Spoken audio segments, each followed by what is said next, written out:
Good morning.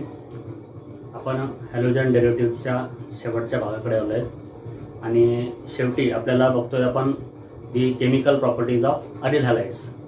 Aril हॅलाइड्सच्या जेवढ्या काही केमिकल प्रॉपर्टीज आपण बघितल्या त्याच्यामध्ये अगोदर सुरुवातीला बघितले होते आपण the reaction of aryl halides with metals and then the nucleophilic substitution reaction.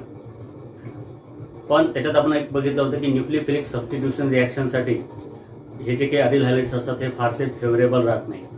त्याचं कारण काय, तर आपण जर त्याचं रेझोनन्स स्ट्रक्चर जर बघितलं की ह्या रेझोनन्स स्ट्रक्चरमध्ये आपल्याला असं लक्षात आलं की त्याच्या ऑर्थो आणि पॅरा पोझिशनला इलेक्ट्रॉनची डेन्सिटी जास्त असते. आता इलेक्ट्रॉनची डेन्सिटी जर जास्त असेल याचा अर्थ त्या ठिकाणी निगेटिव्ह चार्ज जर असेल तर त्याच्यावर इलेक्ट्रोफाईल जो असतो हा सहजासहजी अटॅक करू शकतो. म्हणजेच इलेक्ट्रोफिलिक सबस्टिट्यूशनला हे जास्त फेवरेबल असतात. मग आता त्याही कोणत्या पोझिशनला, तर ऑर्थो आणि पॅरा पोझिशनला, आणि त्या ठिकाणी इलेक्ट्रॉन डेन्सिटी जास्त असते. त्याच्यामध्ये सुद्धा ऑर्थो पोझिशनला स्टेरिक हिंड्रन्समुळे थोडासा प्रॉब्लेम येतो. पॅरा पोझिशन ही जास्त त्यामध्ये कंपाऊंड्स हे फॉर्म होतात. बघा त्याच्यामध्ये कोणकोणत्या प्रकारचे रिॲक्शन्स आहेत इलेक्ट्रोफिलिक सबस्टिट्यूशनमध्ये. त्यातली पहिली रिॲक्शन आहे हॅलोजनेशन. त्या नावावरून आपल्याला अंदाज येईल की ही रिॲक्शनमध्ये कोणत्या प्रकारचा इलेक्ट्रोफाईल या ठिकाणी आपण सबस्टिट्यूट करतोय. बघा हॅलोजनेशन म्हणजेच काय, that is the reaction with halogens. म्हणजे हॅलोजनला इथं आपण सबस्टिट्यूट करणार आहे. कशा पद्धतीची रिॲक्शन आहेत बघू आपण इथं. बघा, इफ हॅलोअरिन दॅट मीन्स क्लोरोबेन्झिन, आपण हे रिॲक्शन क्लोरोबेन्झिनच्यात घेणार आहे. याच्यामध्ये chlorobenzene Wien reacts with halogen, here it is chlorine, in presence of Lewis acid like anhydrous FeCl3. FeCl3 च्या प्रेझेन्स मध्ये काय होणार बघा, हा जो क्लोरीन आहे याचा इलेक्ट्रोफिलिक अटॅक करणार या क्लोरोबेन्झिनवर आणि ऑर्थो आणि पॅरा पोझिशनला तो त्या ठिकाणी इथं सबस्टिट्यूशन हा क्लोरीन सबस्टिट्यूट होणार नाही. लक्षात घ्या, फक्त त्याच्यामधले जे हायड्रोजन आहेत या बेन्झिन रिंग मधले तेही ऑर्थो आणि पॅरा पोझिशनचे ते त्या ठिकाणी सबस्टिट्यूट होतील. कंपाऊंड्स कसा असेल बघा, benzene ring as it is chlorine. Here two products are possible. First is the ortho compound plus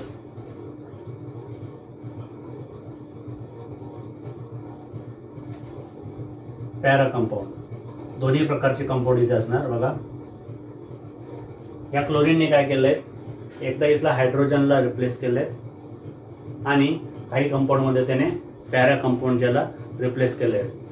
लक्षात घ्या, दोन्ही कंपाऊंड्स हे एकाच वेळेला फॉर्म होणार नाही, हा किंवा हा. तर त्याच्यामध्ये पॅरा कंपाऊंड जो आहे हा जास्त प्रमाणात फॉर्म होईल म्हणून त्याला आपण मेजर कंपाऊंड म्हणणार आणि हा मायनर कंपाऊंड फॉर्म होणार. त्याचं नाव तर आपल्याला माहिती आहे, हा होता chlorobenzene. Chlorobenzene. What is the name of this compound? 1,2-डायक्लोरोबेन्झिन.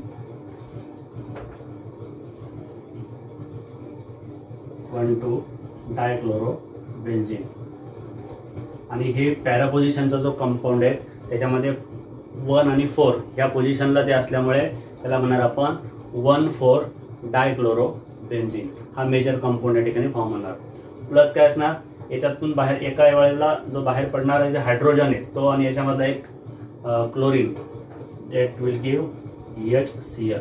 हा त्याच्यातला बाय प्रोडक्ट असणार. So this is the halogenation reaction. ह्या पद्धतीने हॅलोजनेशन रिॲक्शन याच्यामधली घेणार. This is the first reaction of electrophilic substitution reaction. आता ह्या ज्या रिॲक्शन्स आहेत याच्यामध्ये बघा आपण कोणता कंपाऊंड त्या ठिकाणी इंट्रोड्यूस करतो त्यानुसार त्याचं नाव असणार. पहिला होता आपण हॅलोजनेशन. दुसरा कंपाऊंड आपल्याला बघायचा आहे, that is the nitration. Second is the nitration.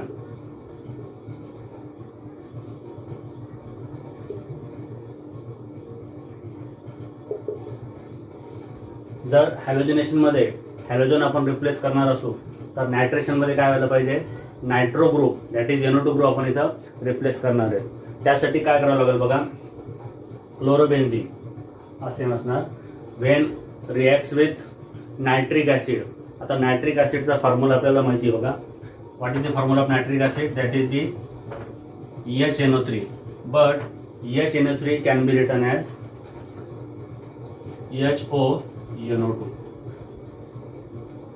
HONO2. आणि ही जी रिॲक्शन आहे ही कोणाच्या प्रेझेन्समध्ये होणार, in presence of concentrated H2SO4. आता बघा ह्या कंपाऊंडमध्ये सुद्धा दोन प्रकारचे प्रॉडक्ट इथं पॉसिबल आहेत. कोणकोणते प्रॉडक्ट असणार बघा, ऑर्थो अँड पॅरा.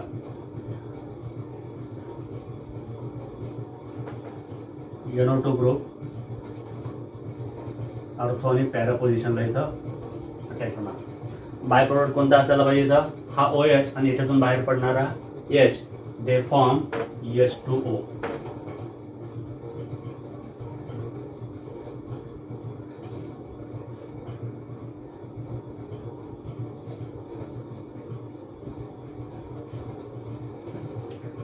आता बघा या कंपाऊंडचं नाव काय असणार, याला जर आपण IUPAC नावानुसार जर आपण बघितलं याला, तर ही फर्स्ट पोझिशन आहे, ही सेकंड पोझिशन आहे.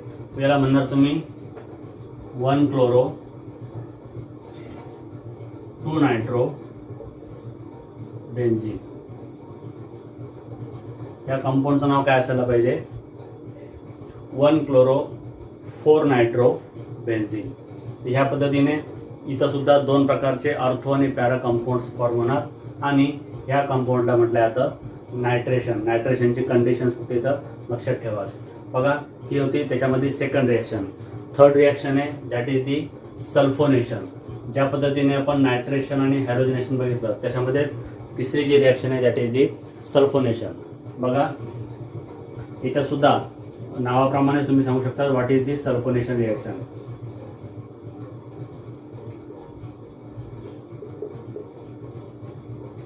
Sulphonation means introduction of sulphonic acid group. म्हणजे जेव्हा आपण सल्फ्युरिक ॲसिड बरोबरची ही रिॲक्शन होणार त्यावेळेस सल्फोनिक ग्रुप या ठिकाणी इंट्रोड्यूस केला जाईल.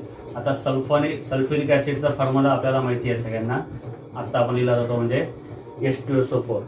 H2SO4 can be written as, H2SO4 ला कसं लिहिता बघा आपण, दॅट इज HOSO3H. याला फक्त आपण लिहिताना कसं लिहिले HOSO3H. याच्यामधला एवढा जो ग्रुप आहे हा SO3H याला म्हटलं आता सल्फॉनिक ॲसिड ग्रुप. आणि आपल्याला काय करणार आहे की ह्या इलेक्ट्रोफिलिक सबस्टिट्यूशनमध्ये हा इलेक्ट्रोफाईल आहे आणि हा एवढा इलेक्ट्रोफाईल काय करणार, निगेटिव्हली चार्ज हा जो काही इलेक्ट्रॉन डेन्सिटी आहे म्हणजे ऑर्थो आणि पॅरा पोझिशन तिथं तो अटॅक करणार. म्हणजेच तयार होणारा कंपाऊंड कशा पद्धतीचा असेल बघा, तुम्ही पण इथे इमॅजिन करू शकता कंपाऊंड कसा असायला पाहिजे. बघा इथं हा जो असणार आहे याला फ्युमिंग सल्फ्युरिक ॲसिड असं म्हटलं जातं. जास्त टेम्परेचरला, हायर टेम्परेचरला ज्यावेळेस तो बॉईल होत असतो तेव्हा त्याला फ्युमिंग असं म्हटलं जातं. तर हा फ्युमिंग H2SO4 जेव्हा त्याच्यासोबत रिॲक्ट होणार बघा, ऑर्थो पोझिशनला इथं SO3H ग्रुप अटॅच असणार आणि पॅरा पोझिशनला सुद्धा तो SO3H ग्रुप अटॅच असणार. बाय प्रोडक्ट इथं सेम असणार H2O. आता बघा ऑर्थो आणि पॅरा पोझिशनचे हे जे कंपाऊंड्स आहेत फक्त त्यांचं नाव काय हे लक्षात ठेवायचं आहे. इथं त्याचं नाव असणार 1 क्लोरो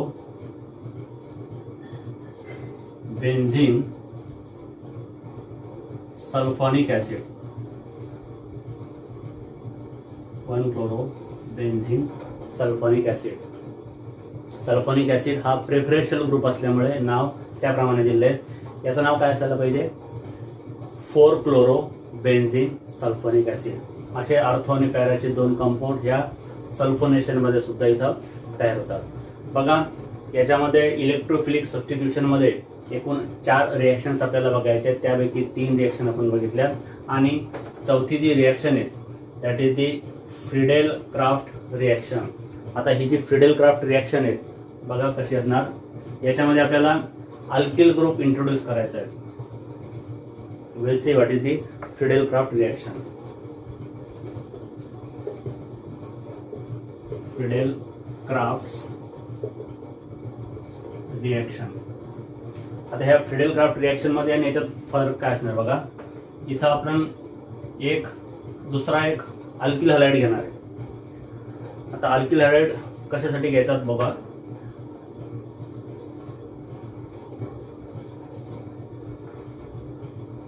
कारण आपल्याला इथं अल्किल ग्रुप इथं आता आपल्याला इंट्रोड्यूस करायचा आहे या बेन्झीन रिंग मध्ये. Suppose we take here CH3Cl आणि ही जी रिएक्शन आहे ही अनहायड्रस AlCl3 अल्युमिनियम क्लोराईड याच्या प्रेझेन्स मध्ये घडून येणार. हा जो अल्किल ग्रुप आहे हा अल्किल ग्रुप या ठिकाणी इलेक्ट्रोफाइल असणार आणि तो याच्यामधल्या हायड्रोजनला रिप्लेस करणार to give ortho compound and para compounds like this. Byproduct हा H आणि हा Cl they give HCl.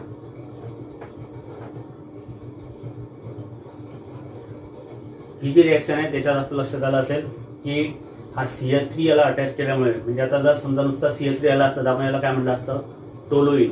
मग याला नाव सुद्धा आपण त्या पद्धतीने देऊ शकतो, दॅट इज 2-क्लोरो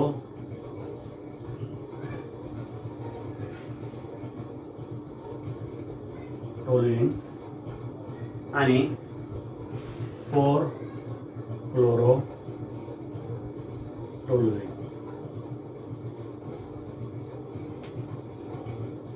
या पद्धतीने याच्यामध्ये ही जी रिएक्शन आहे that means the reaction of haloarine with haloalkane. It gives the compound like this and this is called as Friedel-Crafts reaction. या पद्धतीच्या इलेक्ट्रोफिलिक सबस्टिट्यूशन रिएक्शन आपण बघितलेल्या आहेत 4 प्रकारच्या. बघा आता याच्यामध्ये हॅलोजन डेरिव्हेटिव्ह मध्ये हॅलोअरेन्सच्या ह्या 3 प्रकारचे रिएक्शन आपण बघितलेल्या आहेत आणि हॅलोजन डेरिव्हेटिव्हच्या पूर्ण केमिकल प्रॉपर्टीज आपल्या इथं झालेल्या आहेत. आता बघा याच्यामध्ये एक लास्ट जो टॉपिक आहे तो म्हणजेच जे काही पॉलीहॅलोजन कंपाऊंड्स आहेत त्यांचे काही युजेस आणि त्यांचे काही इन्व्हायरमेंटल इफेक्ट्स काय काय असतात ते फक्त आपल्याला शेवटच्या भागात काही दिलेले आहेत. ते युजेस त्याच्यात जर बघितलं आपण तर डायक्लोरोमिथेन असेल किंवा मग क्लोरोफॉर्म असेल किंवा कार्बन टेट्राक्लोराईड, फ्रिऑन, हे जे 3-4 कंपाऊंड्स आहेत त्यांच्याविषयी थोडेसे त्यांचे युजेस कशा पद्धतीचे आणि त्यांचे एन्व्हायरमेंटल इफेक्ट काय काय असू शकतात याविषयी आपल्याला माहिती दिली आहे. ते तुम्ही टेक्स्ट बुकमध्ये बघू शकतात. आता बघा आपल्याला एक माहिती आहे की जसं स्टेटच्या प्रमाणे CBSEने त्यांच्या सिलेबसमध्ये काही भाग हा जो आहे हा 30% कमी केला आहे. आपलाही लवकरच काही भाग कमी होऊ शकतो सिलेबससाठी. कदाचित त्याच्यामध्ये हाही आता नंतरचा जो भाग आहे हा वगळण्यात जाण्याची शक्यता आहे कारण की CBSEने तो त्यातून डिलीट केला आहे. पण आपल्याला अजून जोपर्यंत क्लिअर माहीत नाही तोपर्यंत आपण सांगू शकत नाही. त्या संदर्भातली काही सूचना असेल तर मी तुम्हाला या ग्रुपवर निश्चितपणे टाकेन. आपण यानंतर म्हणजेच नेक्स्ट व्हिडिओमध्ये आपण पुढच्या टॉपिकला सुरुवात करणार आहेत, that is the alcohols, phenols and ethers. पण त्या अगोदर ह्या झालेला जो काही टॉपिक आहे त्याचे जे काही क्वेश्चन्स दिलेले आहे बघा त्याच्यामध्ये ते सॉल्व्ह करण्याचा प्रयत्न करा. जर त्याच्यामध्ये काही डिफिकल्टी येत असेल तर तुम्ही मला विचारू शकता.